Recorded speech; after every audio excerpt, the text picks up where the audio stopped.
Chicken curry అయితే ready అయింది. అస్సలు మామూలుగా లేదండి. అబ్బా తినాలనిపించేస్తుంది ఇప్పుడే. అంతేనండి, ఎంతో టేస్టీకరమైన థాయ్ యమ్మీ చికెన్ కర్రీ అయితే రెడీ అయింది. హాయ్ అండి, welcome back to our channel. ఈరోజు స్పెషల్ ఏంటంటే థాయ్ ఎల్లో చికెన్ కర్రీ అయితే చేస్తున్నానండి. ముందుగా అయితే ప్యాన్ పెట్టుకున్నాను. వేడెక్కిన తర్వాత ఆయిల్ వేసుకుందామండి.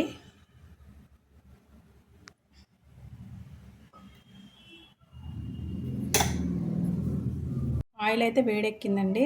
ఒక ఆనియన్ అయితే వేసుకుందాం.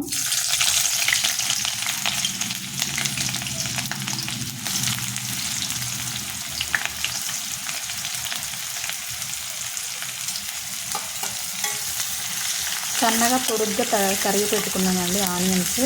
ఇవి కూడా వేసుకుందాం. ఇందులో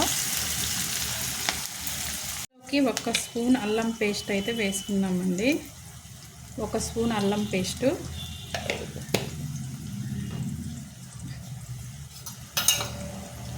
వేసుకొని ఇలా ఆనియన్స్ మగ్గనివ్వాలి గోల్డెన్ కలర్ వచ్చేంత వరకు.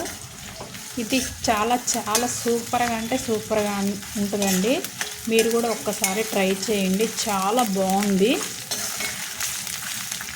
నాకైతే బాగా నచ్చింది. మీరు కూడా ట్రై చేయండి.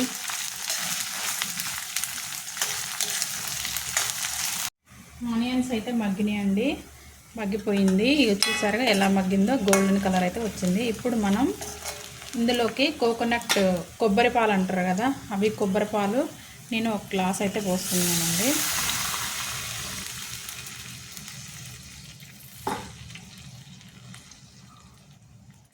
మనం ఎల్లో థాయ్ పేస్ట్ అని ఇది నేను తయారు చేశానండి ఇంట్లోనే. బయట కూడా షాపులలో అయితే దొరుకుతుంది. నేనైతే ఇంట్లో ప్రిపేర్ చేసిన ఎల్లో థాయ్ పేస్ట్ వేసానండి ఇందులో. ఇప్పుడు మనం ఇది ఒక్కసారి ఇలా తిప్పేసుకొని మంచిగా 1 మినిట్ ఆగిన తర్వాత, ఈ ఎల్లో థాయ్ పేస్ట్ అంటారండి. ఇప్పుడు మనకి ఇది షాపులలో దొరుకుతుంది, మనం కూడా తయారు చేసుకోవచ్చు. చాలా చాలా ఈజీ అండి. ఒక్కసారి ఇలా ట్రై చేయండి, ఓకేనా. ఇందులో మనం చికెన్ వేసుకుందాం. ఇప్పుడు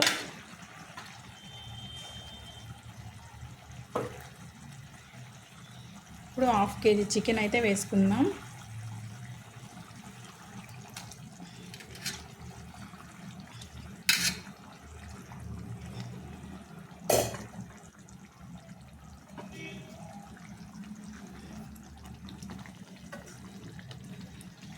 ఇది ఒక 15 మినిట్స్ పాటు ఉడకనిద్దామండి. మూత పెట్టేసుకుందాం.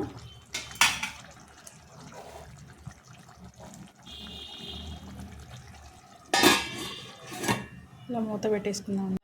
15 మినిట్స్ అయితే అయిపోయిందండి. చూద్దామా ఎలా ఉందో. చూసారా ఎంత బాగా వచ్చిందో. చికెన్ అయితే మంచిగా ఉడికేసింది. ఇప్పుడు మనం ఇందులో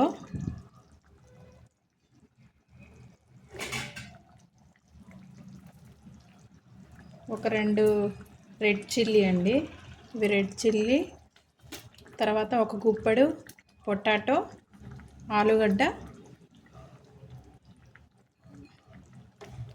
అలాగే ఇందులో రెడ్ క్యాప్సికమ్, గ్రీన్ క్యాప్సికమ్,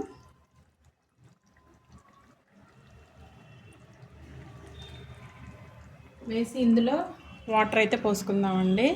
కొంచెం వాటర్ వేసి తిప్పేసుకుందాం. ఇది ఒక 5 మినిట్స్ వరకు కుక్ అవ్వాలి. ఇందులో ఉన్నాయి.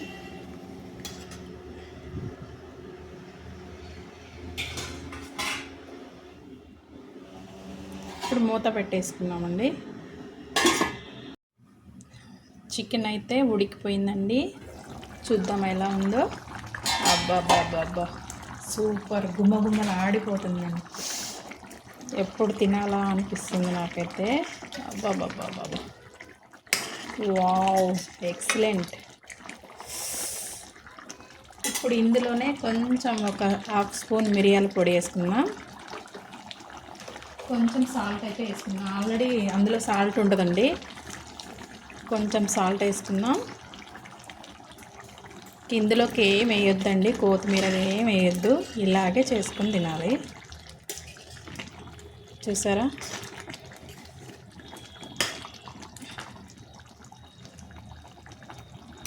ఇంత గ్రేవీ అని సూపర్గా వచ్చేసింది, చాలా బాగుందండి. ఒక 1 మినిట్ అయితే ఇలా మూత పెట్టేసి తీసేసుకోవాలి. చికెన్ కర్రీ అయితే రెడీ అయింది. అస్సలు